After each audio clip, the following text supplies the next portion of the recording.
Hello students, welcome to the Silver Oaks and also for our online session. And today we are going to start with the unit 1, that is chapter 1, the living world.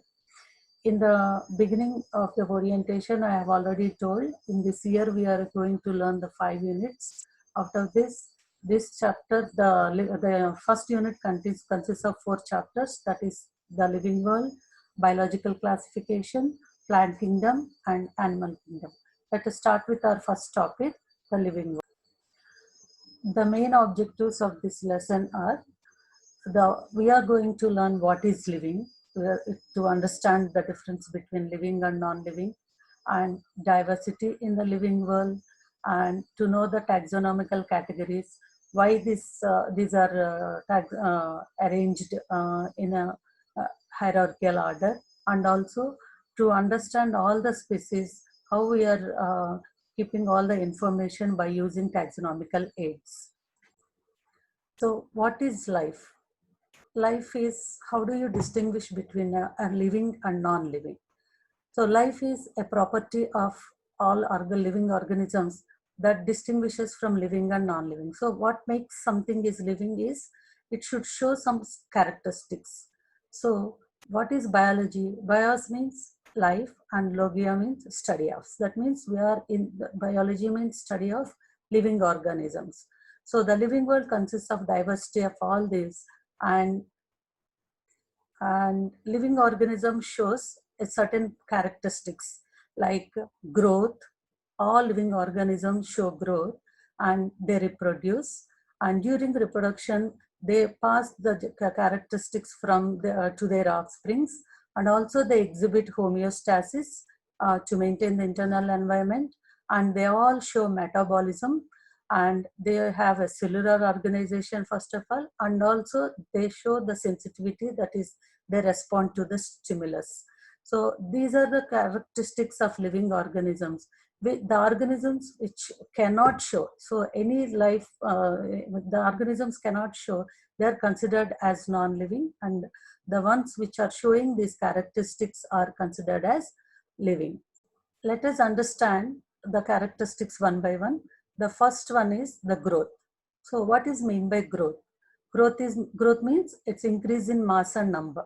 So even the non-living organisms non-living things also will show the growth, but it is different from living organisms growth. So non-living it is by accumulation of materials externally, like the increase in mass and number of the amount of material present in the deserts, sand dunes, snow mountains, and also the formation of the crystals. That is also considered as growth, but it is different from living. In the living, the growth is different in multicellular animals and unicellular animals. Generally, the unicellular animals, the growth and reproduction are mutually inclusive events. So what is mean by growth and reproduction? That means to grow, the cell or the cell has to divide to increase in number. But in unicellular organisms, the division itself is called a reproduction. So hence it is considered as, if you see in amoeba, we have learned last year in 10th grade, we have learned how it divides and then it grow. But it is itself is a reproduction for that unicellular organism. But if you consider in multicellular organisms, in plants and animals, that is also the growth is different. Though it is a cell division, in animals, there is a definite growth. That means up to certain age, all the animals will grow during their lifespan. But after attaining some period, the growth stops by the cell and then the cell start functioning. But still the cell will divide, but only to maintain the cell division happens during this like a maintenance process. But they grow, they do not increase in number. But if you see in plants, the growth is called as indefinite, and they grow throughout their lifespan, depends upon their lifespan of that species.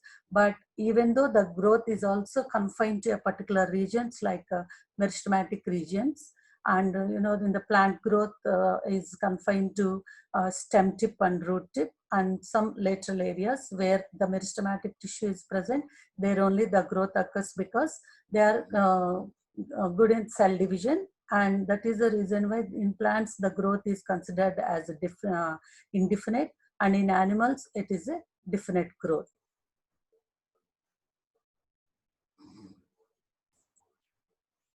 So growth is considered as a defining property of all the living organisms, and sometimes it is not considered as defining because even non-living also showing certain amount of growth. So next character is reproduction.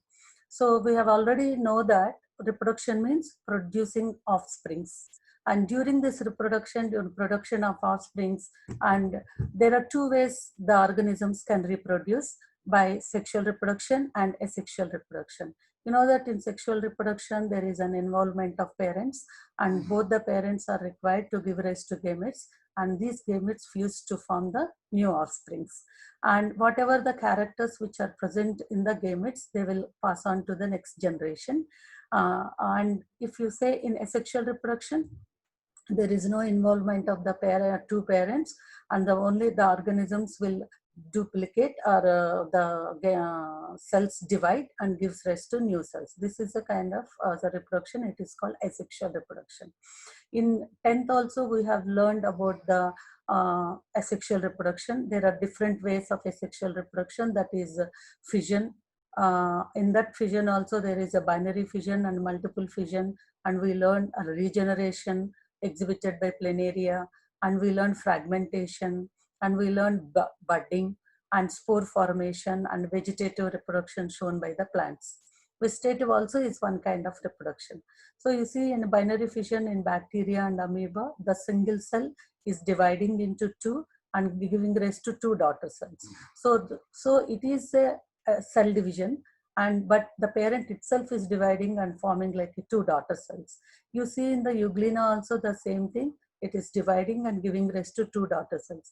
But if you see, there is a difference between these two fissions, and here in amoeba there is a division which is not in any orientation. That means the amoeba start dividing in any plane to give rise to two daughter cells.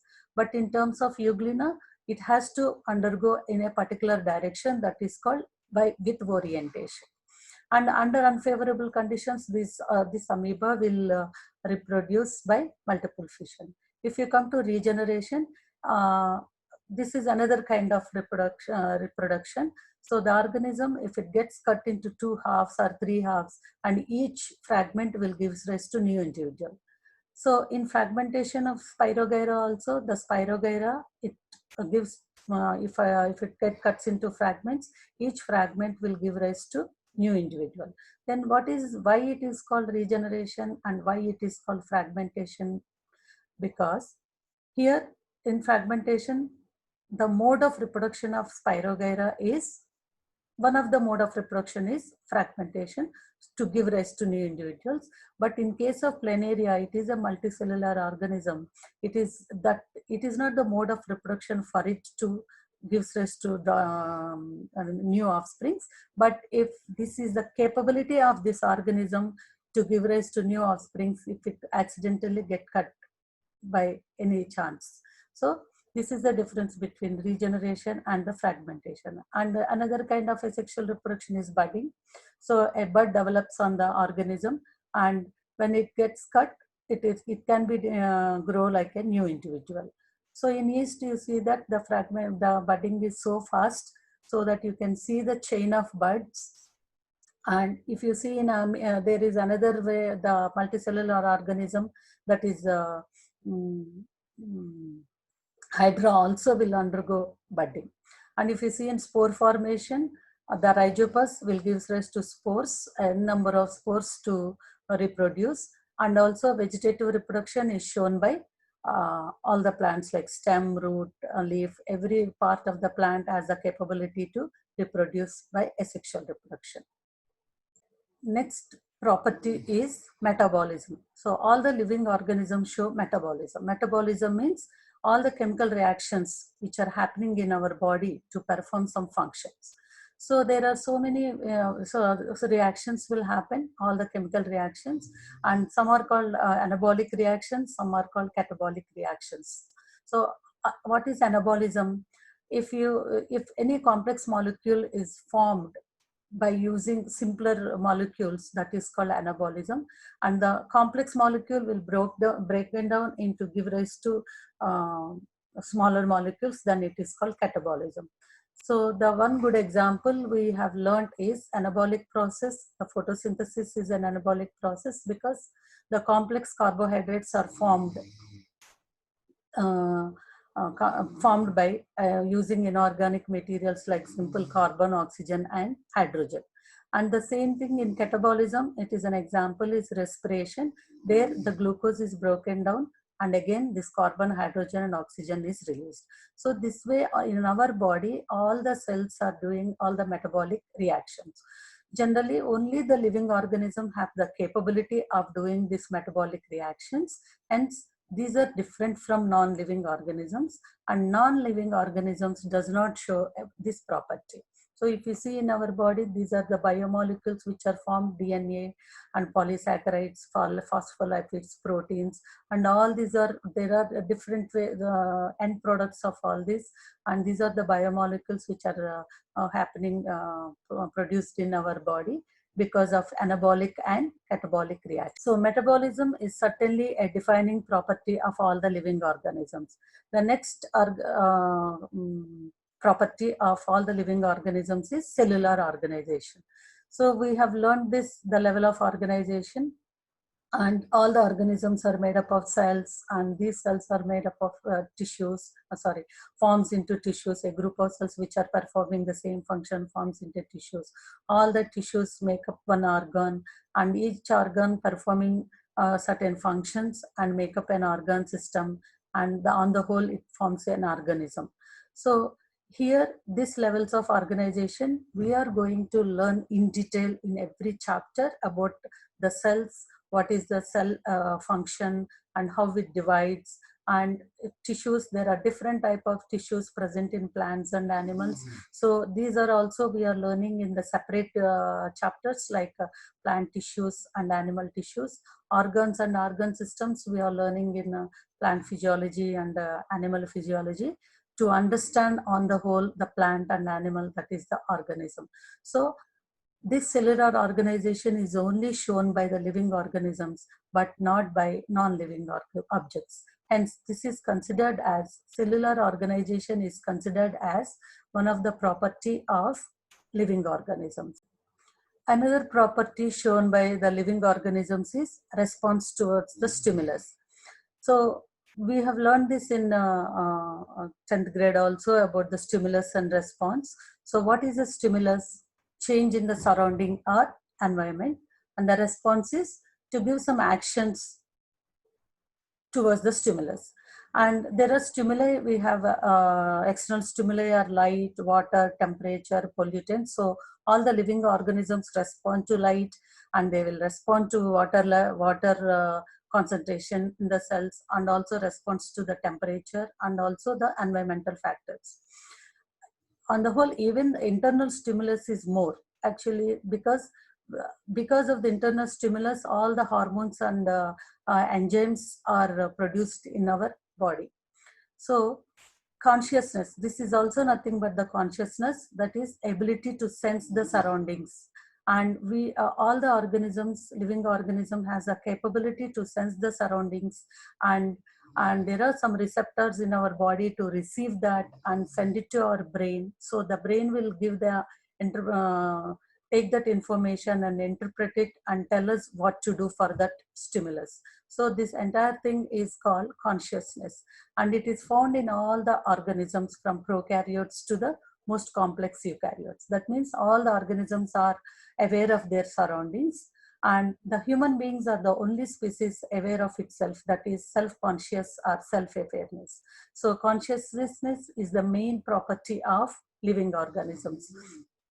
So in this lesson, in this video, we are just learning about the, we just learned about the all the properties of living organisms, like as I showed you this in this chapter, in this video, that is the growth, reproduction, homeostasis, metabolism, cellular organization, and response to the stimulus. And all this, which we are going to learn in detail individually in upcoming chapters. So for today, you just take the introduction of all this, and please, I have given you some of the classwork and the evening homework. So please do it, and write your notes in your journal and submit. Okay, thank you.